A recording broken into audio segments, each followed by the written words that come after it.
సర్కారోళ్ళు అందరికీ చేస్తాం, ఎవ్వలేం ఫికర్ చేసే అవసరం లేదని చెప్తున్నా ఊర్ల పొంటి కిరికిరి గట్టిగానే నడుస్తుంది. గదే అప్పులు మాఫీ కాలేదని రైతన్నలు రోడ్డెక్కుతుర్రు.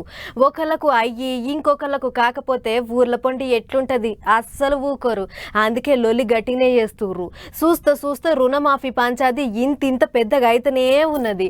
అటు రైతులు ఇటు ఎగస్ పార్టీ వాళ్ళు అస్సలు ఈడ్చేటట్టు లేరు. సర్కారోళ్ళు ఎగస్ పార్టీ వాళ్ళ నడుమ రుణమాఫీ కుంపటి గట్టిగా రాసుకుంటాంది. వాళ్ళేమో చేసినాం అంటుంటే వీళ్ళేమో ఏడ చేసిండ్రు, అంత సగమే చేసిండ్రు అన్నట్టు మాట్లాడుతాండ్రు. ఇంకో దిక్కు ఊర్ల పొంటి రైతన్నలు అప్పులు మాఫీ కాలేదని ఆగమాగం అవుతాండ్రు. ఒకళ్ళకు వడి ఇంకొకళ్ళకు పడతలేవని కోపానికి వస్తున్నారు. రోడ్ల మీదకొచ్చి లొల్లులు చేస్తాండ్రు. రైతులకు తోడు కారు పార్టీ వాళ్ళు పువ్వు పార్టీ వాళ్ళు కూడా కలిసి సర్కారు వాళ్ళ మీద దుబ్బెత్తి పోస్తాండ్రు. రేపు ఇంకింత పెద్దగానే అయ్యేటట్టున్నది పంచాది. ఇక చూడర్రి మాజీ మంత్రి కేటీఆర్ సార్ ఏమన్నాడో. రవ్వంత రుణమాఫీ చేసి కొండంత డబ్బా కొట్టుకున్న ఈ ముఖ్యమంత్రి డొల్లతనం, ఆయన చాతగాంతనం, ఈ అబద్ధాల ముఖ్యమంత్రి నిజస్వరూపం 70 లక్షల మంది రైతుల సాక్షిగా బయటపడ్డది.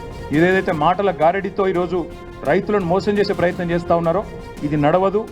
బీఆర్ఎస్ ఉన్నంత కాలం మేము భారత రాష్ట్ర సమితి మాత్రమే కాదు, భారత రైతు సమితి కూడా తప్పకుండా రైతుల పక్షాన మేము తప్పకుండా ఒకటే డిమాండ్ పెడతా ఉన్నాం. ఏ ఆంక్షలు లేకుండా రుణమాఫీ చేయాలి. అది ఎప్పటి లోపల చేస్తారో డేట్ కూడా చెప్పాలి. అంతేకాదు రుణమాఫీ మీద సీఎం సార్ మాట్లాడిన ముచ్చట్లు, తత్తిమ మంత్రులు మాట్లాడిన ముచ్చట్లన్నీ టీవీలో చూపించిండు.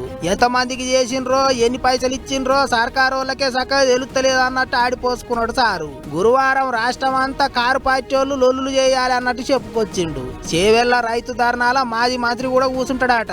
చూస్తుంటే చీఫ్ మినిస్టర్, ఆయన డిప్యూటీ చీఫ్ మినిస్టర్, ఆయన కింద ఉండే మంత్రులు ఒకరికొకరికి సయోధ్య కానీ శృతి కానీ ఉన్నట్టు లేదు.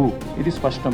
మొత్తంగా వీళ్ళందరి డొల్ల మాటలు వింటే అర్థమైంది ఏంటంటే రుణమాఫీ సగం కాదు పావులా కూడా కాలేదు, కానీ మోసం మాత్రం పూర్తిగా జరిగింది. రైతులకు వంచన మాత్రం 100% జరిగింది. భవిష్యత్తులో అవసరమైతే జైలు బరో కార్యక్రమాన్ని కూడా పిలిపించేదాకా కూడా వెనకాడం, వదిలిపెట్టం. ఎంతమందిని పెడతావు జైల్లో? లక్షలాది మందిని పెడతావా? రైతులని లక్షలాది మంది మా కార్యకర్తలను పెడతావా? దగాబడ్డ రైతుల తరపున దండు కడతాం, కొట్లాడతాం. రుణమాఫీ జరిగేదాకా రైతులతో కలిసి రుణం చేస్తాం. ఇప్పటికే జిల్లాల పొంటి కారు పార్టీ లీడర్లు కిరికిరి గట్టిగా చేస్తాండ్రు. రైతులందరికీ అప్పులు మాఫీ చేయాలని చొప్పదండి మాజీ ఎమ్మెల్యే రోడ్డు మీద వండుకున్నాడు. అడ్డం పడ్డ పోలీసులతోని గుంజులాట గట్టిగానే నడిచింది. అటు ఆదిలాబాద్ జిల్లాలో జోగురామన్న కలెక్టర్ ను కలిసిండు. ఐటి బూనే కాలంలో రైతులంతా పనులు ఇడిచిపెట్టుకుని బ్యాంకుల చుట్టూ తిరగాల్సి వస్తున్నది.